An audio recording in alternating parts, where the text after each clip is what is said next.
हम पैदल चल रहे हैं 9-10 महीने से। 3000 से ज्यादा गांव में पिछले 9-10 महीने में पैदल चल के गए।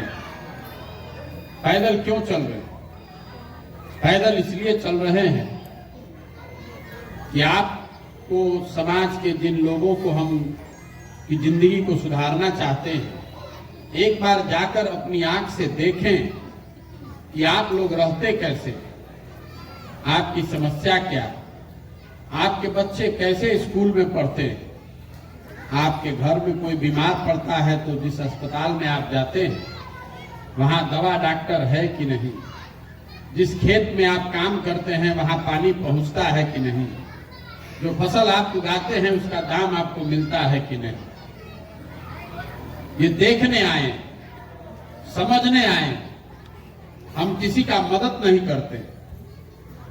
लोग रास्ते चलते हुए बताता है भैया राशन कार्ड नहीं है, कोई कहता है घर नहीं है, किसी के बच्चे की पढ़ाई नहीं हो रही है, किसी को रोजगार नहीं है, हम किसी का मदद नहीं करते।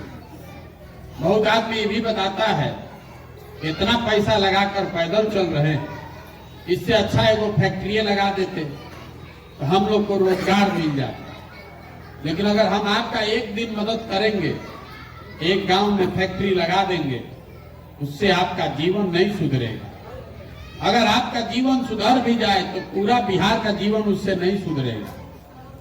ये मछली बांटने का अभियान नहीं है, ये मछली मारना सिखाने का अभियान है।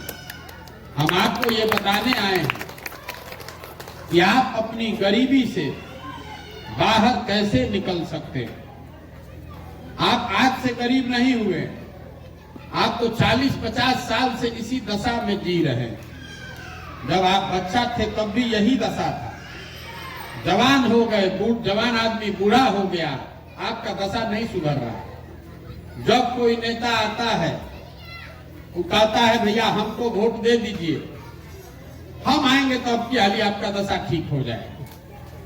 आपको भी लगता है चलिए भैया इन्हीं को वोट दे दीजिए, आप वोट देते हैं, 5 वर्ष के बाद फिर वही दशा। एक बार नहीं हुआ, आपके जीवन में 5 बार, 6 बार, 7 बार हुआ। अगर आज हम आए हैं और हमको आप वोट दीजिएगा तो भी आपका जीवन नहीं सुधरेगा। हम भी आपके बच्चों की चिंता नहीं करेंगे। जब तक आप रोग का कारण नहीं समझिएगा तब तक आपके रोग का इलाज नहीं हो सकता। आपके रोग का इलाज प्रशांत किशोर को वोट देना नहीं है। पहले आप समझिए कि आप गरीब हैं क्यों। दुनिया भर में विद्वानों ने बताया है गरीबी से बाहर निकलने के लिए लोगों के पास, समाज के पास 3 ही रास्ता है। पहला रास्ता है पढ़ाई। अगर आप या आपका बाल बच्चा पढ़ लिख जाएगा तो पढ़ाई करके आप अपना जीवन सुधार सकते हैं। दूसरा रास्ता है जमीन। अगर आप पढ़े लिखे नहीं हैं, आपके पास जमीन हो तो खेती किसानी करके भी आप अपना जीवन सुधार सकते हैं। और तीसरा रास्ता है पूंजी, पैसा। अगर आप पढ़े लिखे नहीं हैं, आपके पास जमीन भी नहीं है, लेकिन पैसा हो तो कोई ना कोई छोटा मोटा रोजी रोजगार करके आप अपना जीवन सुधार सकते हैं। बिहार में आप अपने गांव में, अपने पंचायत में देखिएगा तो ज्यादातर आदमी के पास ये 3 में एक को चीज नहीं है, 3 में तीनों चीज नहीं है। यहां आपके बच्चों के पढ़ने की सुविधा है ही नहीं। आपका बच्चा पढ़ने जाता है तो पढ़ाई कहाँ कर रहा हो, तो दोपहर में पिलुआ वाला खिचड़ी खा के घरे चला आ रहा है। पढ़ाई तो उसकी हो नहीं रही है। आप में से कुछ लोग अपने बच्चों को प्राइवेट स्कूल में पेट काट के भी पढ़ा रहे हैं। प्राइवेट स्कूल में तो प्राइवेट स्कूल में भी पढ़ने का कोई फायदा नहीं। अगर आप प्राइवेट स्कूल में बच्चा को पढ़ा भी दीजिएगा तो स्कूल से निकलने के बाद कॉलेज तो उसको सरकारी में ही जाना पड़ेगा। बिहार में सरकारी महाविद्यालयों में भी पढ़ाई नहीं हो रहा है। स्कूल में जैसे खिचड़ी बंट रहा है, कॉलेज से डिग्री बंट रहा। लड़का गया, नाम लिखा लिया, 3-4 वर्ष लखेरागिरी किया, डिग्री लेके चला है।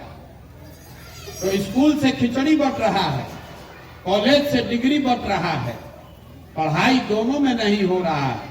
तो जब आपके बच्चे पढ़ेंगे ही नहीं तो मजदूर नहीं बनेंगे तो कलेक्टर बनेंगे। बिहार में ज्यादातर लोगों के बच्चों के पढ़ने की सुविधा नहीं है। दूसरा रास्ता हमने आपको बताया, जमीन। मान लीजिए आप नहीं पढ़े हैं, आपके पास अगर जमीन होता तो खेती किसानी करके आप अपना जीवन सुधार लेते। वो क्यों नहीं कर पा रहे? वो इसलिए कि बिहार में सामाजिक न्याय के नाम पर, समाजवाद के नाम पर, गरीबों के नाम पर राजनीति हुआ 50-60 साल। लेकिन यहाँ गरीबों को यहाँ की सरकार ने कभी जमीन नहीं दिया। जो 100 आदमी यहाँ रहता है बिहार में, 100 में 60 को आदमी के पास 1 इंच जमीनें नहीं है। आप अपने गांव में भी देखिएगा जाके, हमारी बात का भरोसा मत कीजिए। अपने गांव में कहीं चले जाइए, 10 घर होगा तो उसमें 6 घर के पास जमीन नहीं है, 1 इंच जमीन नहीं। और जो 4 आदमी के पास जमीन है, उस 4 आदमी में भी ज्यादातर आदमी ऐसा है जो 2 बीघा से कम का मालिक है।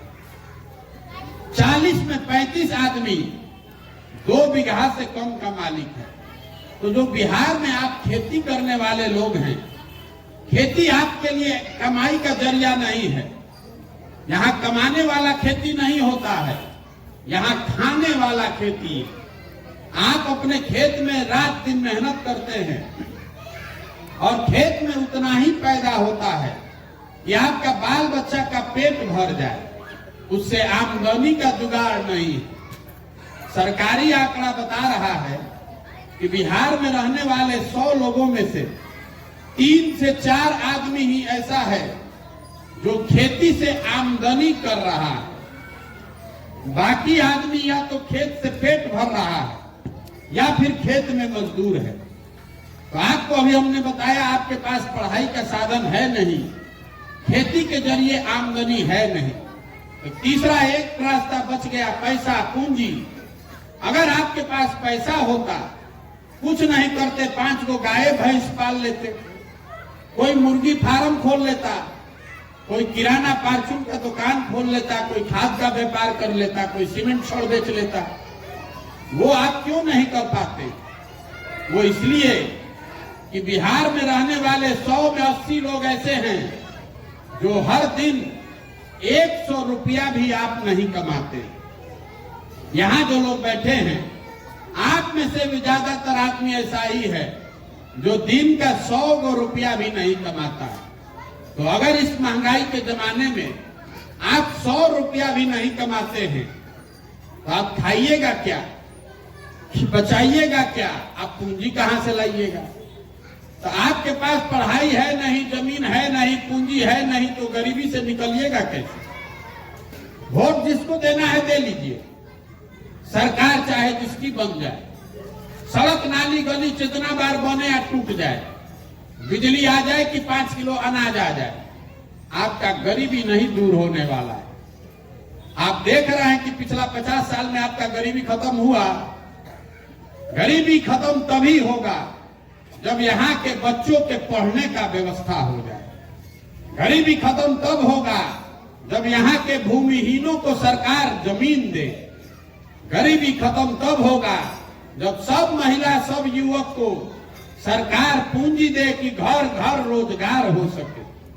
तब आप पूछिएगा कि जब यही 3 काम से कल्याण होना है तो आपकी सरकार, जिसको आप और हम चुनकर बैठाए हैं, वो ये काम क्यों नहीं कर रहा? आपको लगता है कि नेता को आपने वोट ठीक दिया, नेता जाने के बाद काम नहीं कर रहा। अभी हम 2 मिनट में आपका ये भ्रम दूर करते हैं, आपको बताएंगे कि आपकी ये दुर्दशा क्यों है, ये तीनों काम बिहार में क्यों नहीं हो रहा है, आपको वजह बताते हैं। अभी आप जितने लोग आए हैं, इतने देर से आप बैठे हैं, आपसे अभी एक सवाल करेंगे, सबको जवाब देना है सोच के, हाँ चाहे ना बोलना है हाथ उठा के। आप ये बताइए, आपकी समझ से बिहार में और कुछ हो चाहे नहीं, सभी के बच्चों के पढ़ने के लिए अच्छी व्यवस्था होनी चाहिए कि नहीं होनी चाहिए? सबको बोलना है भैया, हाँ चाहे ना बोलिए, होनी चाहिए कि नहीं होनी चाहिए? इतना बात तो सबको बुझा रहा है, हम नहीं बोल रहे हैं। अभी आपने कहा कि सभी के बच्चों के पढ़ने की व्यवस्था होनी चाहिए। अब जरा अपने अपने बच्चों का चेहरा याद कर लीजिए, अपने अपने बच्चों का चेहरा याद कर लीजिए और अपने बच्चों के नाम पर ईमानदारी से बताइए, आप में से किसने अपने जीवन में अपने बच्चों के पढ़ाई के लिए एक बार भी वोट दिया? कोई दिया है तो बताइए। एक आदमी दिया है पढ़ाई के लिए वोट? यही आपके दुर्दशा का कारण है। अभी आपने खुद से बताया कि पढ़ाई का व्यवस्था होना चाहिए, लेकिन आप पढ़ाई के लिए वोट नहीं देते।